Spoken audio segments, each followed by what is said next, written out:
Burya kuva ku mwana uvuka kugeza ku mwana mukuru hari ibimenyetso ashobora kugenda agaragaza, bikaba ari ibimenyetso bishobora kukwerekana cyangwa se kugaragaza ko afite uburwayi bukomeye, wenda nk'uburwayi bw'umutima yavukanye, cyangwa se nanone afite nk'indwara z'ibihaha ndetse n'izindi ndwara zitandukanye nk'indwara z'igicuri, ukaba ushobora kubibona akiri muto akimara kuvuka. By'umwihariko rero nk'umubyeyi muri kino kiganiro turakubwira ibimenyetso 10 mburira cyangwa se mpuruza byakubwira ko umwana afite uburwayi bwihishe utaramenya, bushobora kuba ari uburwayi yavukanye cyangwa se nanone ari uburwayi afite bwihishe burimo imbere utarimo kumenya. Aha twavuga nk'indwara z'umutima cyangwa se congenital heart malformation, cyangwa se nanone indwara z'ibihaha yavukanye, cyangwa se ubundi busembwa buri imbere mu mubiri, cyangwa se ubumuga buri imbere mu mubiri utazi. Ni ukuva ku mwana ukivuka ku munsi wa mbere akivuka kugeza byibuze ageze ku myaka 10. Muri rusange rero iyo witegereje imikurire y'umwana nk'umubyeyi ushobora kumenya ko afite ikibazo, ariko wenda ugasanga cya kibazo cye cyarenze urugero ku buryo bigorana kukivura. Ariko uramutse uzi ibintu bimenyetso tugiye kukubwira, bishobora gutuma ubitahura hakiri kare ko umwana wawe yavukanye ikibazo, cyangwa se nanone afite ikibazo cy'uburwayi, cyangwa se ubundi ikindi kibazo cy'ubumuga buri imbere mu mubiri utamenye. Tudatinze rero reka turebere hamwe ibyo bimenyetso mburira 10 cyangwa se ibimenyetso mpuruza byakwereka ko umwana wawe afite ikibazo imbere muri we kuva ku mwana akivuka kugeza ku myaka 10. Ikimenyetso cya mbere kibi ku mwana ukimara kuvuka cyangwa se ku mwana mukuru ni ikimenyetso cyo kuba ananirwa kurya neza cyangwa se feeding difficulties. Iyo umwana burya atarimo kurya neza cyangwa se konka neza, icyo ni ikimenyetso akenshi kigaragaza ko umwana arwaye. Ni ikimenyetso gishobora kuza giherekejwe no kuba umwana arimo kwanga konka cyangwa se kurya, cyangwa se nanone ukabona igihe kinini wa mwana arimo kugenda aruka igihe kinini cyangwa se inshuro nyinshi, kabone niyo yaba ari umwana w'uruhinja cyangwa se ufite nk'amezi 3. Ni ikimenyetso gishobora kugaragaza ko umwana afite uburwayi, cyane cyane nk'uburwayi bwo mu gifu ashobora kuba yaravukanye, cyangwa se ubusembwa bwo mu mara ashobora kuba yaravukanye, nk'amara akaba afite ikibazo, cyane cyane ibyo bikajyana kenshi no kubyimba inda cyangwa se nanone kunanirwa kwituma. Nanone umwana ashobora kuba afite ibibazo bya allergie ku mata cyangwa se ibyitwa lactose intolerance, cyane cyane ibyo bikakunda kuba nko mu gihe wamuhaye amata. Burya hari abana benshi bagira ibyo bibazo mu gihe banyweye amata, bakagira ibyo bibazo byo kuruka ndetse bakumva badashaka no kurya. Ashobora kuba afite ibibazo by'amareflex cyangwa se neurological issues. Ibyo nibaza kenshi bishobora guterwa n'imyakura ifite ikibazo yavukanye, ishobora kuba iri mu nzira z'amara cyangwa se imyakura muri rusange y'amareflex afite mu kibazo. Nanone birashoboka kuba ari ikibazo cy'indwara z'umutima cyabiteye. Burya umwana ashobora kunanirwa kurya cyangwa se kunywa cyangwa se konka, akaba ashobora no kuruka ibyo afite byose cyangwa se ibyo afashe byose bitewe n'indwara z'umutima yavukanye. Ariko nanone haba hari ibindi bimenyetso bikurikira bize biherekeje icyo kibazo iyo afite indwara z'umutima turi buze kukubwira. Mu gihe rero umwana afite icyo kibazo akaba arimo kurira cyane asa n'ubabara, burya imbere yo kumugaburira cyangwa se nyuma yo kumugaburira ubwo ni ikibazo. Kandi uzasanga nanone umwana ahorana icyo kibazo atongera ibiro neza, ugasanga ahubwo arimo kugenda yuma cyangwa se ukabona asa n'umuntu ushonga rwose. Nanone umwana ashobora kuba afite ibindi bibazo, ugasanga wenda arimo gukorora cyangwa se uruhu rwe rwahindutse ubururu cyangwa se umubiri we wahindutse ubururu. Niba umwana afite iki kibazo arimo kunanirwa konka cyangwa se kunywa cyangwa se kurya, nanone akaba afite n'utundi tubazo tw'ubuzima cyangwa se ubona ko ari tw'uburwayi, ni byiza kwihutira kwa muganga ukamuvuza. Niba rwose arimo kuruka ibintu byose afashe, ni uburwayi bukwiye gukurikiranwa n'abaganga hakamenyekana impamvu yabyo, kuko twavuze ko bushobora guturuka ku mpamvu zitandukanye twakubwiye.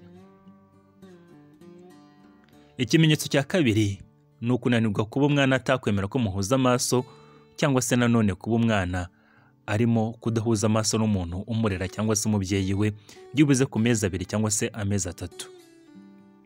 Ubundi iki ni ikimenyetso mpuruza kandi ni ikimenyetso kibi ababyeyi benshi batitaho cyangwa se tutitaho bitewe no kuba tutasobanukiwe icyo ari cyo. Ubundi kuri ayo mezi 2 cyangwa se amezi 3 umwana agomba kugira eye contact n'umubyeyi we cyangwa se n'undi muntu wese umurera. Mu gihe rero umwana ubona ko nta eye contact agirana nawe cyangwa se kuba mwarebana mu maso ku maso, buryo ushobora kugaragaza ko umwana afite ikibazo kirimo cyo kuba ashobora kuba afite ibibazo by'amaso yaravukanye nk'ubuhumyi. Ubundi ku mwana muto w'uruhinja uri umubyeyi ntabwo wamenya ko umwana wawe atareba neza cyangwa se ibibazo byo guhuma. Kuri ayo mezi 3 rero mu gihe umwana wubona mudahuza amaso ngo murebane amaso ku maso ukabona nyine ntabwo muyahuza, ashobora kuba afite ibibazo by'ubuhumyi cyangwa se yaravutse ari impumyi atareba. Ashobora no kuba afite ibibazo byo kumva cyangwa se amatwi ye atumva.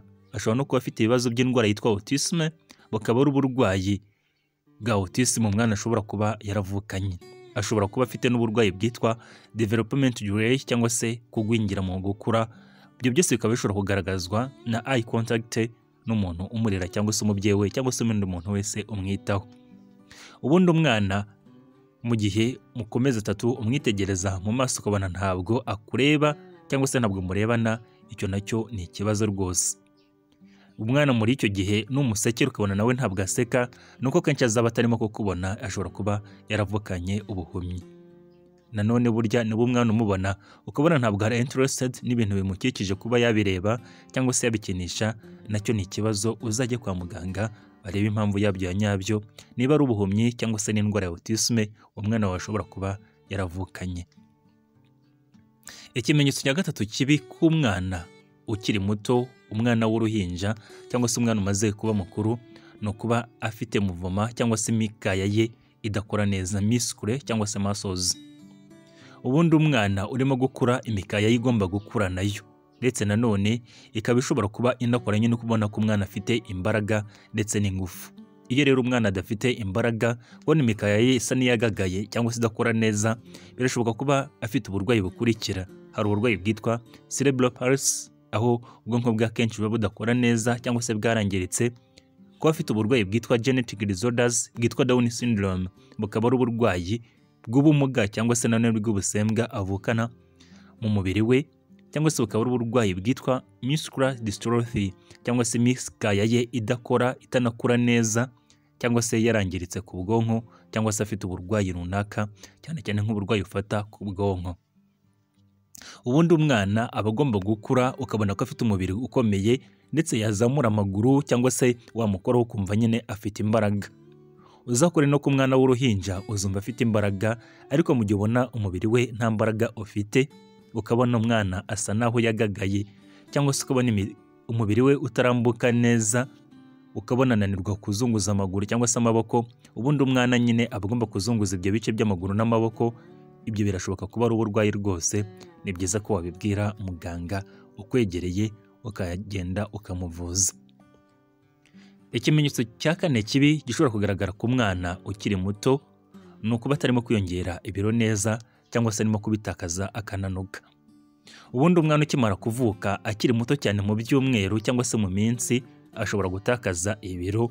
Ibyo byo ni bisanzwe kuko aba arimo kumenyera konka, ndetse nanone y'amashereka atari yamuyoboka neza. Ariko iyo umwana amaze gukura arengeje amezi 2, 3, 4, 5, 6, ubundi umwana atangira kwiyongera ibiro, ukabona nyine arimo kubyibuha, ndetse n'ibiro bye bikikuba ku buryo umwana ibiro yavukanye ubona byari kubye nk'inshuro 3 cyangwa se byararengeje izo nshuro. Iyo rero umwana atarimo gukura ukabona arimo kugenda yuma cyangwa se atarimo kwiyongera ibiro neza, hari uburwayi bushoboka kuba ashobora kuba afite. Ashobora kuba atarimo konka neza, utarimo kumuhaza, cyangwa se umubyeyi atarimo kumubonera amashereka ahagije. Icyo gihe bimeze gutyo, ushaka nk'amata y'abana bakivuka ukanganira ryabere ryawe mu gihe udafite amashereka ahagije, mu gihe ugeze nk'ukwezi kubona umwana wawe yatakaje ibiro, yewe yagiye no munsi y'ibyo yavukanye. Hari uburwayi nanone ashobora kuba afite bwitwa malabsorption, cyangwa se uburwayi bushobora kuba bwabufata mu mara bugatuma intungamubiri zitinjira neza mu nda cyangwa se mu mubiri we. Ashobora kuba afite uburwayi budakira yavukanye, cyangwa se yaravukanye indwara z'umutima, congenital heart disease, zishobora gutuma atiyongera ibiro akananuka ahubwo ukabona yuma. Byibuze mu gihe umwana ukimara kumubyara, byibuze mu byumweru 2 atangira kwiyongera ibiro rwose ku buryo ushobora kubibona. Nanone uwo mwana, iyo ubona umwana wawe atarimo kwiyongera ibiro ukabona arimo kugenda ananuka yuma, burya bwo ni uburwayi, uzamujyane kwa muganga bamenye impamvu yabyo, kandi mu gihe ubona ufite amashereka ahagije. Ikimenyetso cya 5 kibi gishobora kugaragara ku mwana ni uko burya ushobora kuba ubona mu mikurire ye arimo kugenda gwingira, cyangwa se ukabona hari ibintu bye bigenda bisigara inyuma.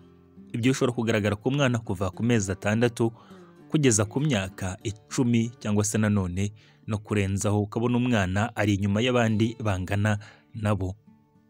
Ibyo birashoboka kuba ari uburwayi rwose bwabiteye, cyane cyane nko kuba ashobora kuba yaravutse atageje igihe, cyangwa se yaragize uburwayi bwitwa cerebral palsy butera imikorere mibi y'ubwonko, cyangwa se afite indwara ya autisme, cyangwa se afite ubundi burwayi, cyane cyane nko kuba atabona intungamubiri zihagije, cyangwa se malnutrition, cyangwa se nanone afite kugwingira, hari ibyo atabonye neza muri ya minsi y'igihumbi ya mbere ukimara kumubyara, ya minsi nyine y'igihumbi bavuga yo kwita ku mwana.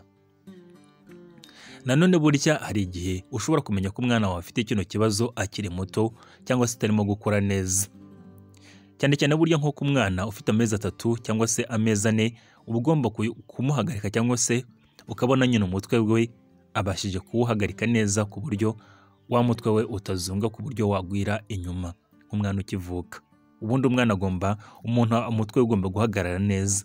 Iyo rero kuri ayo mezi 3 cyangwa se 4 umutwe udahagarara neza, burya ashobora kuba afite ikibazo cya developmental delay, cyangwa se mu gukura nabi. Nanone umwana ashobora kuba mu gihe umuryamisha ku mezi 6 ntiyihindukize, burya nabwo ni ikibazo, nabwo uba ukwiye kujya kwa muganga. Ku mezi 6 nanone umwana aba agomba kuvuga bya bindi abana bavuga ngo bya dada n'ibindi byose, burya umwana ku mezi 6 aba akwiye kuba bivuga, mu gihe atabivuga nabwo afite ukugwingira mu mikurire, cyangwa se ntabwo biri kugenda neza mu buryo yagakwiye kuba afite,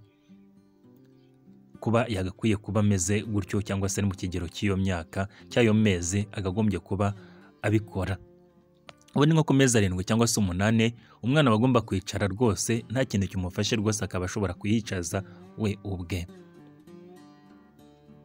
Ikimenyetso cya 6 kibi ku mwana ni uko burya ushobora gusanga umwana arimo ahora arira, cyangwa se ukumva umwana arimo kurira ku buryo utapfa kumuhoza byoroshye. Ibyo bikunda kugaragara ku mezi ya mbere, nacyo kikaba ari ikimenyetso kibi kandi impuruza nko ku mezi 3 cyangwa se amezi 4.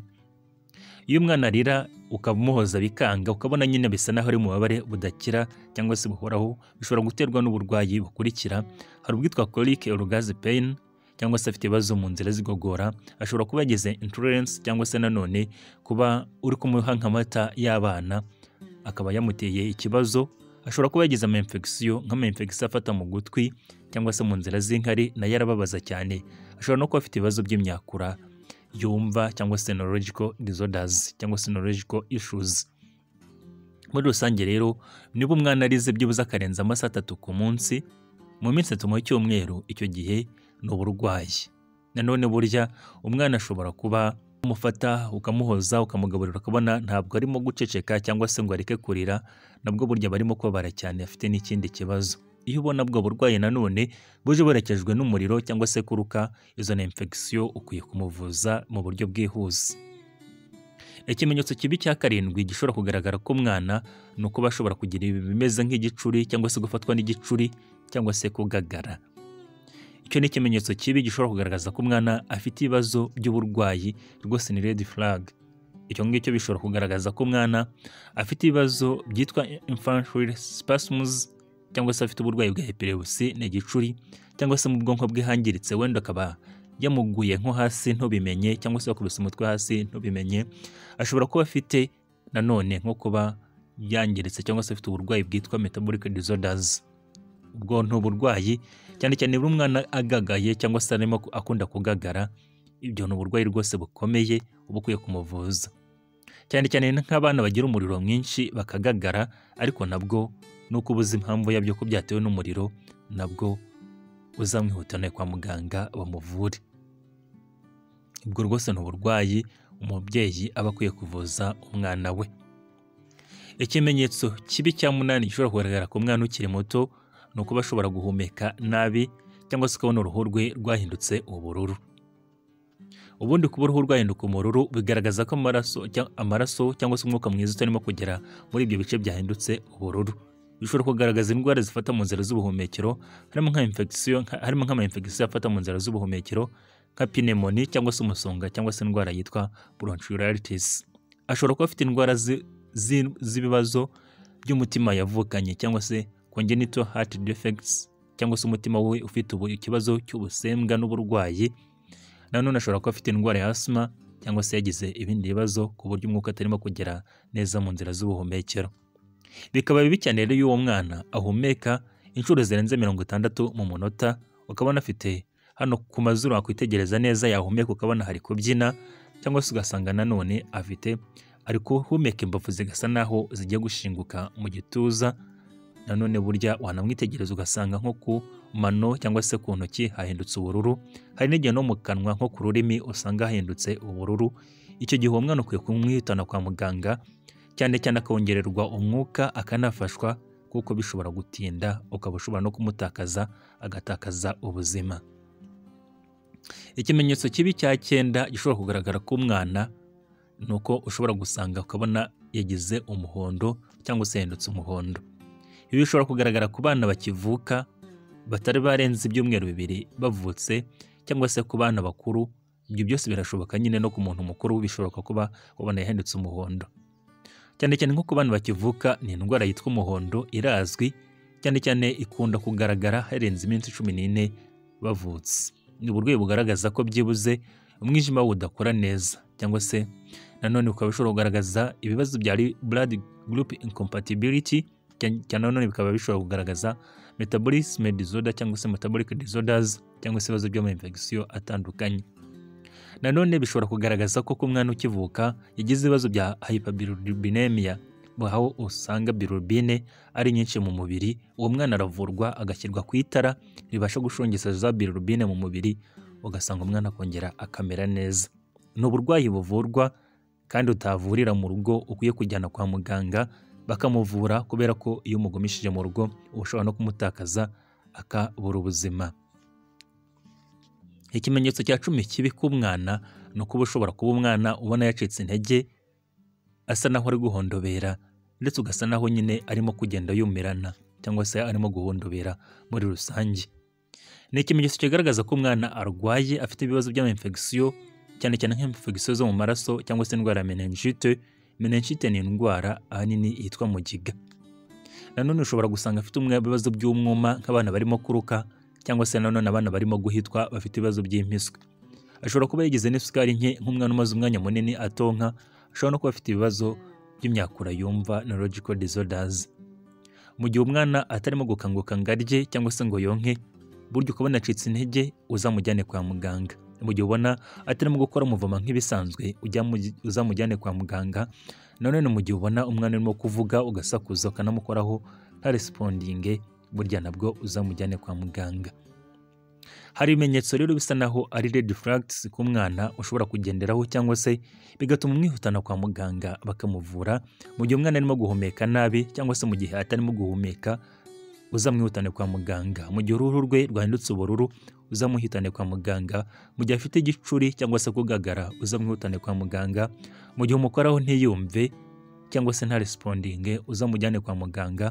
Mu gihe afite umuriro mwinshi, noneho bikaba bibi cyane iyo afite munsi y'amezi 3, uzamwihutane kwa muganga. Ntuzazuyaze rwose ngo urenze n'iminota ingahe utanamugeza kwa muganga. Mu gihe arimo kuruka, ibintu byose afashize mu nda, uzamujyane kwa muganga. No mu gihe ubona amaraso mu musarani we cyangwa se mu byo arimo kuruka, uzamwihutane kwa muganga. Muri rusange rero nk'umubyeyi, buryo ugomba kugenzura ibimenyetso byose mpuruza bibi ushobora kugaragara ko umwana wawe. Nk'umubyeyi ntabwo ari byiza ko warekera umukozi cyangwa se abandi bantu batantine bita ku bana gusa, ahubwo nawe ugomba kubyigenzurira, kuko nk'abano hari igihe batabizi ko ibyo bimenyetso ari red flags. Ni byiza ko mwazajya ubibasobanurira ndetse nabo ukabigenzura byibuze buri munsi, byibuze inshuro 2 ku munsi, ugakubita akajisho ku mwana wawe kabone n'iyo yaba atonka ari mukuru. Umwana wese aba ashobora kurwara mu gihe atararenza imyaka 10, akaba ashobora kuremba rwose ntubimenye, cyangwa se nanone akagira ibibazo by'indwara ziri imbere mu mubiri ziri kashe nk'ubumuga yavukanye cyangwa se ubusembwa ntubimenye. Ariko iyo uri nk'umubyeyi ukabigenzura neza, ukita ku mimerere y'umwana wawe buri munsi, umenya impinduka zahabaye, ukamenya niba ari uburwayi cyangwa se ari ikibazo, ukamuvuza hakiri kare. Aribwo bwa mbere ugeze kuri channel, wakora subscribe. Tuvuga ku buzima, indwara, imiti ndetse n'ibiribwa.